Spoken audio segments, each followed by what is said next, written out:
जय OBC, जय मल्हार।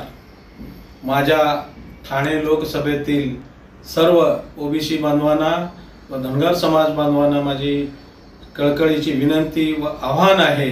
बांधवांनो, ही लढाई आपली ओबीसी आरक्षणाला धक्का न लागू देण्यासाठी उभा केलेली एक चळवळ असून ह्याच्यासाठी ह्या चळवळीत मला आपण सर्व समाज बांधवांनी एकत्र होऊन मला सपोर्ट करावा ही विनंती करतो। कारण ठाणे लोकसभेमधील सर्व ख्रिश्चन समाज बांधवांनी आम्हाला सपोर्ट केलेला आहे व टायगर फोर्स ऑफ इंडिया हे उत्तर प्रदेशातील पाल समाज बांधवांनी मला जाहीर पाठिंबा दिलेला आहे आणि युवा भीमसेना ही एक बौद्ध समाजाची युवा संघटना आहे। या संघटनेने मला सपोर्ट केलेला आहे आणि ठाण्यातून दलित मुस्लिम संघटनांनी मला सपोर्ट केलेला आहे।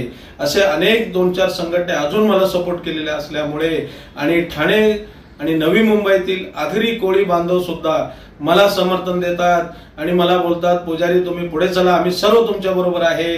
अशा वेळेला माझा ओबीसी समाज कुठेही मागे राहू नये म्हणून मी परत एकदा सर्वांना आवाहन करतो, आता नाही तर केव्हा नाही। प्रकाश अण्णा शेंडगे साहेबांनी जे चळवळ उभी केलेली आहे ते आपल्या आरक्षण वाचवण्यासाठी केलेले आहे। म्हणून आपण सर्वांनी कुठेही कोणाच्या भूलथापाला बळी न पडता, कुठल्या चिरीमिरीच्या आमिषाला बळी न पडता आपल्या हक्काच्या उमेदवाराला मदत करावं आणि 19 नंबरचा बटन हा सफरचंद चिन्हासमोरचा बटन दाबून मला स्पष्ट बहुमताने विजयी कराल अशी मी अपेक्षा करतो।